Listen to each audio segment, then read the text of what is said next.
En moltes ocasions, l'imaginari popular descuida el paper històric que va tindre la primera democràcia espanyola i els primers intents descentralitzadors dels anys 30 del segle passat. I és que al fervor democràtic de l'època se li va unir també una sèrie d'intel·lectuals, acadèmics i científics que buscaven la millor forma de vertebració territorial, i en aquest cas comarcal, a casa nostra. En esta segona entrega, que busca els orígens històrics de les comarques valencianes i que naix de la col·laboració entre Diari La Veu i la comarca científica, deixem enrere els primers intents comarcalitzadors del regne o de l'antic regne de València i ens centrem en el període històric de la Segona República i la dictadura franquista. Comencem. Abans de començar, recorda que tenim un primer vídeo que podràs trobar punxant ací dalt, on analitzàvem els primers intents de comarcalització a l'antic regne de València, on apareixien els bisbats, els quarters i també les governacions. Però també veiem per què les comarques són encara força desconegudes per gran part de la població. Pots punxar ací dalt i tornar a veure el vídeo. En aquest segon vídeo anem a veure la comarcalització dels anys 30 i també de les propostes de comarcalització que apareixen de l'oposició al franquisme. Com s'articulaven? Què quedava o què ha quedat d'elles? Per a aquesta segona entrega hem volgut comptar amb el professor del Departament de Geografia de la Universitat de València, Joan Membrado, qui ja va participar també en el primer vídeo. Joan Membrado és tot un referent en aquest tema. Després de conversar amb ell, este ha estat el resultat. Joan, volem viatjar primerament al passat, en concret als primers anys de la democràcia espanyola, a la primera democràcia espanyola, i a través dels seus articles hem vist que durant la Segona República va néixer un nou interès per la qüestió comarcal i foren diverses les veus intel·lectuals i científiques també que començaren a plantejar propostes de comarcalització valenciana. Per què diries que va tornar a néixer, si ho podem dir així, aquest nou interès per la vertebració territorial? Per el que tu has dit, perquè va tornar la democràcia i amb la democràcia era possible el sentiment valencianista, el sentiment valencià no havia desaparegut a pesar de més de 2 segles i mig, quasi 2 segles i mig diguem-ne, d'unificació borbònica i d'uniformització estatal, i els valencians intel·lectuals que quedaven, que eren molts valencianistes, van pensar que era el seu moment, era el moment de...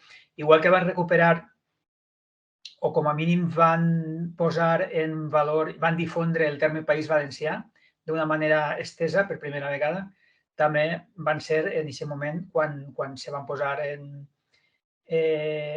pràctica les primeres propostes de comarcalització. També un poc imitant el que havien fet a Catalunya, perquè en Catalunya passava el mateix. En Catalunya comença el moviment catalanista a final del segle XIX, principi del segle XX, i en l'època de la República, després de l'etapa de la Lliga catalanista, la Lliga regionalista dels anys 10 i 20, per fi, en els anys 30, poden progressar en aquests aspectes identitaris i en València, un poquet seguint l'exemple, alguns intel·lectuals imiten el procés de comarcalització, les propostes de comarcalització. De fet, la primera proposta de comarcalització vingué de part d'un historiador, Felip Mateu Llopis, i va ser presentada ja l'any 1973, 2 anys després de l'inici de la primera democràcia espanyola. Era la primera divisió que abastava, a més, la totalitat del territori valencià, no? Sí, ja es va fer amb una intenció clara de fer íntegrament tot el territori valencià en comarques, perquè Cabanilles, Josep Antoni Cabanilles, a finals del segle XVIII, havia fet una mena de comarcalització, però d'una manera molt més general, no tan sistemàtica, i Felip Mateu i Llopis s'inspira precisament en Cabanilles en gran mesura per a fer dur endavant la seva proposta. El problema és que Cabanilles utilitza comarques molt diferents. Utilitza comarques gegants i comarques minúscules. De manera que Mateu i Llopis repeteix el mateix esquema i dona lloc a unes propostes que no són massa factibles. De fet, un any més tard d'aquesta proposta, Emili Beut, en 1964, pronunciava una conferència al Cercle d'Actuació Valencianista on explicava les seves idees sobre també la qüestió comarcal. De fet, això seria la base de la seva proposta comarcalitzadora, que ja veuria llum en 1970. Amb dues propostes, la de Begut i la que comentàvem abans, partixen d'una concepció de comarca d'unitat natural a partir de trets físics, com indiques en els teus articles, històrics, lingüístics i culturals. De fet, ahir Begut deia allò de el Regne de València no és ni més ni menys que un conjunt de comarques. Tanmateix, aquesta última distribució comarcal ja contemplava massa comarques, segons indiques també en les teves investigacions, amb un total de 41 i una diferenciació escassa en ocasions en comarques veïnes. Per què diries que finalment aquesta proposta no va funcionar? Pues per això, perquè n'hi havia comarques minúscules, com ara te puc dir la Vall d'Igna o la Vall de Gallinera, al costat de comarques gegantines, com ara el Maestrat. Així com algunes valls bètiques van ser subdividides molt a fons, amb molta consciència, altres comarques del nord, sobretot el Maestrat, no perquè el Maestrat sigui una gran plana indivisible, al contrari, el Maestrat està plena de muntanyes que creen subcomarques. Simplement per falta d'estudi o per falta de tradició o perquè el mateix Cabanilles, el Maestrat, el considera una única unitat històrica, sí que és una unitat, però no geogràfica. La qüestió és que això és inviable, vull dir, no són comarques racionals, no són comarques ni des del punt de vista identitari, realment, ni des del punt de vista físic, ni des del punt de vista econòmic pot funcionar una divisió d'eixa mena. Només des del punt de vista històric. Després tornem a parlar del tema subcomarcal, perquè també apareix, és una cosa bastant recurrent. Avancem un poc més en el temps, Joan, i passem de la democràcia a la dictadura de règim franquista, on també hi hagueren diverses propostes. I les primeres preguntes que em venien al cap preparant l'entrevista és que tenint en compte que l'Espanya franquista censurava qualsevol tipus d'impuls descentralitzador i sobretot vertebrador cultural de la diversitat identitària, com pot ser el cas dels valencians, qui feia aquestes propostes i on les presentaven? Són propostes que es presenten en revistes valencianistes, com la Societat Castellonenca de Cultura o altres revistes del món valencianista on participava Sánchez Guarner. De manera que són revistes que, dins d'uns límits tolerats, no aplaudits, però sí tolerats per la dictadura franquista, es permetien fer algunes propostes i això, i simplement és això, no tenien cap transcendència. Eren coses permeses, però com una cosa anecdòtica, quasi folclòrica. Entre aquestes personalitats destacàvem la de Lluís Querol i Rossó, qui va fer una proposta l'any 1946, donant un major pes al criteri fisiogràfic que Mateu i Llopis durant la República. Els criteris històrics i lingüístics, tan importants, no? De fet, per al sentiment comarcal, i això també ho analitzes, eren relegats en aquest cas per Querol. A banda d'esta crítica, per què diries que aquesta proposta no acabava de quallar? No, va ser una proposta que simplement es va publicar i que no va tindre molta transcendència. Pel mateix que tu acabes de comentar, que en època franquista i més en la dècada dels 40, aquestes coses eren vistes, no eren preses de manera seriosa. I a llarg termini tampoc no va fructificar perquè ja en els anys 60, sobretot els anys 70, ne van eixir unes altres molt més estudiades i molt més viables.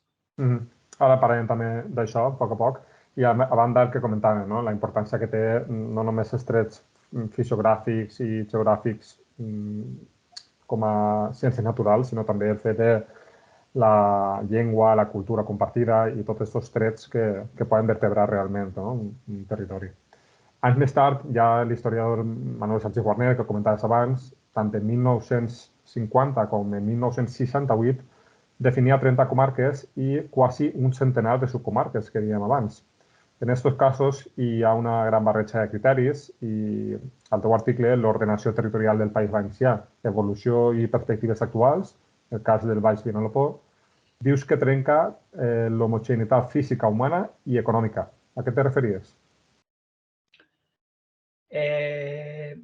Trenca, no, és que són articles, són comarques, les subcomarques és que pràcticament són pobles, o 3 o 4 poblets Vull dir, és més un treball d'aprofundiment geogràfic del País Valencià, a diferència de Castella o de la Catalunya interior, és molt muntanyenc i té moltes subcomarques, molts racons, i ell va fer un estudi molt complet de tot això, però que no hi havia tampoc massa solvència acadèmica en aquestes comarques. Treball com a lloc, com a treball per a ser estudiat és molt interessant, però que no tenia realment una intenció de crear una comarcalització a l'ús pràctica. Seguim en aquesta línia temporal de la comarcalització en els anys 30 i ja cap abans de l'Estatut d'Autonomia del 82. La segona proposta era la del geògraf Joan Soler i Ribert, que arriba en 1970.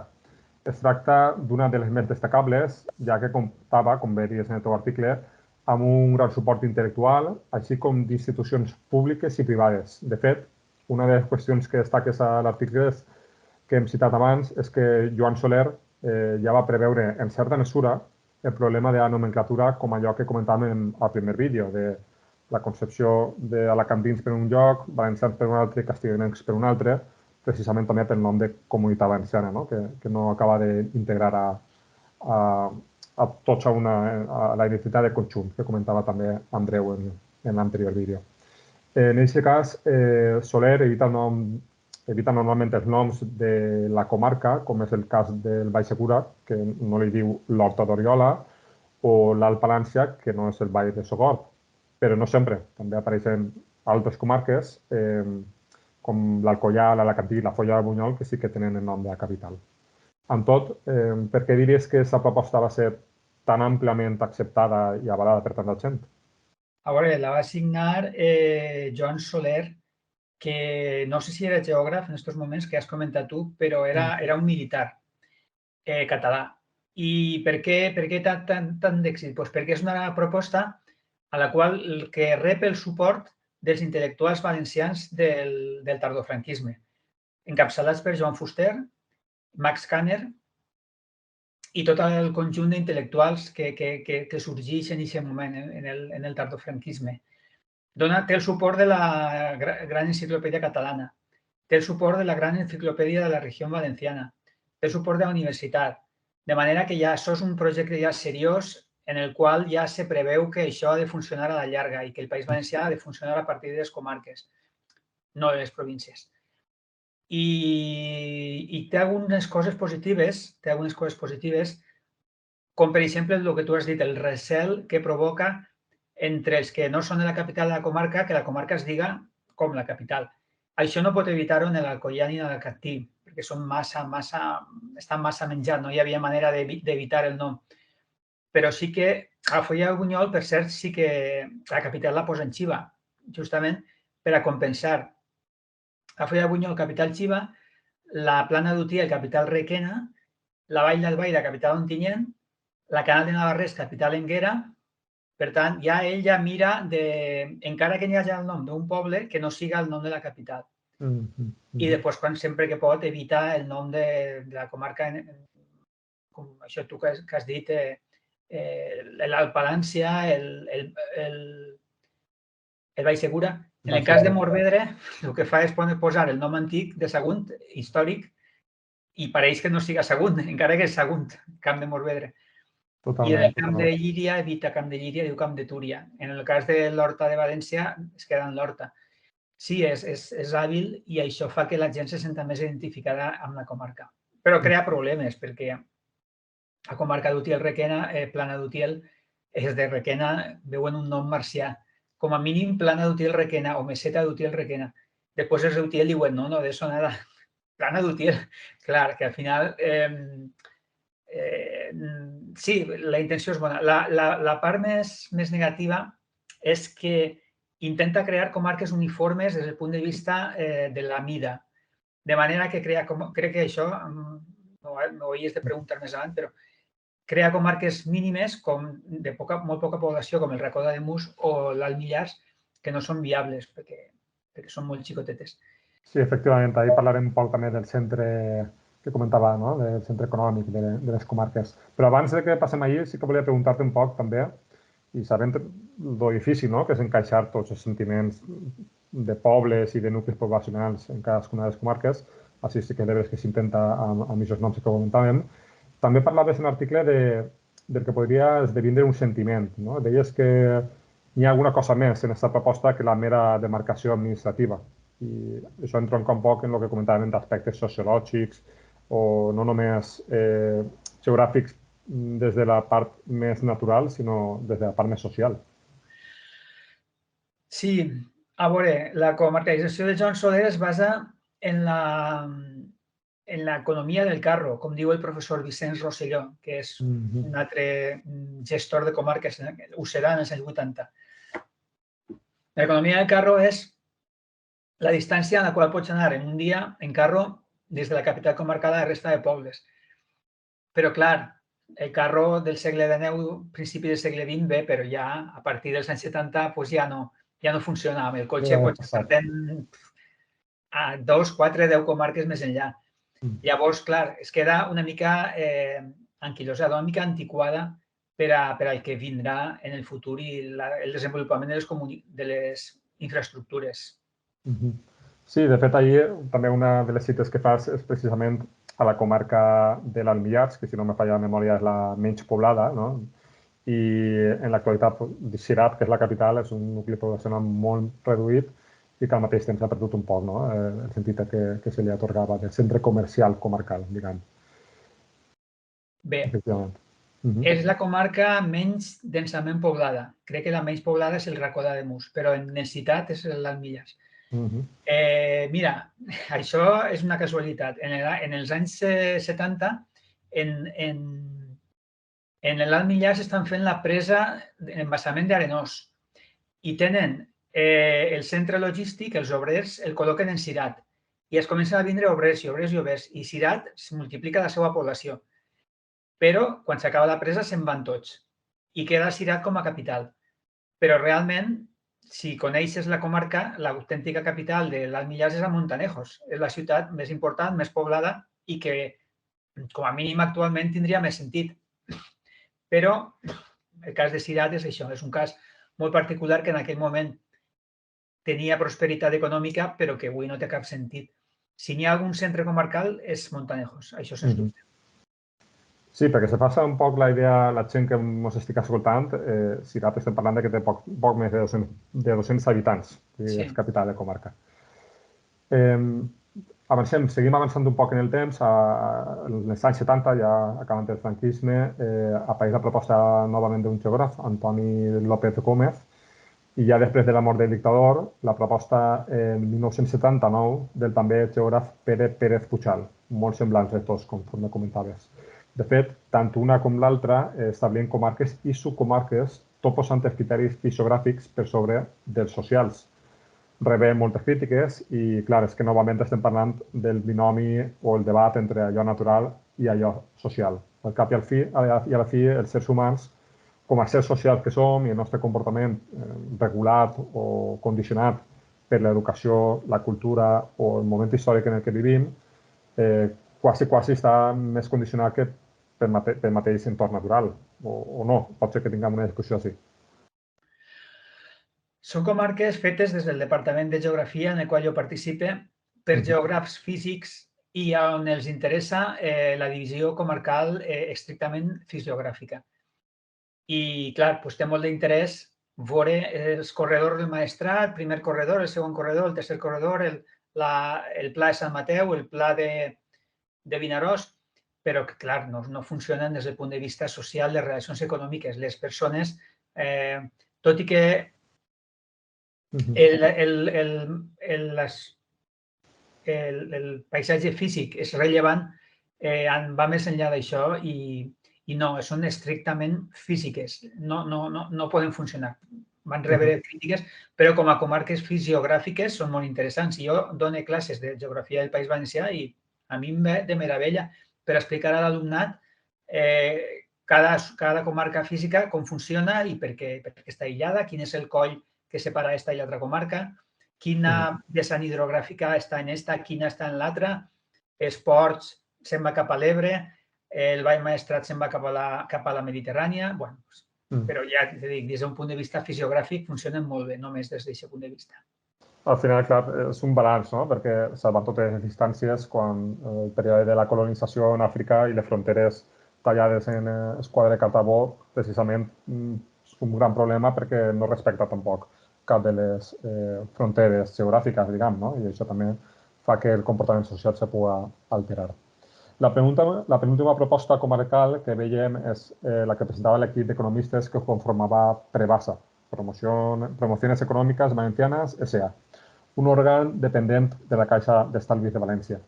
La publicava en l'any 1980, 2 anys abans de l'aprovació de l'Estatut, i es tractava d'una proposta de comarcalització que volia posar-se al servei de, conforme citava literalment al teu article, l'acció regional com a opció política indispensable per a corregir i revisar els greus desequilibris territorials que el mateix procés de creixement comporta.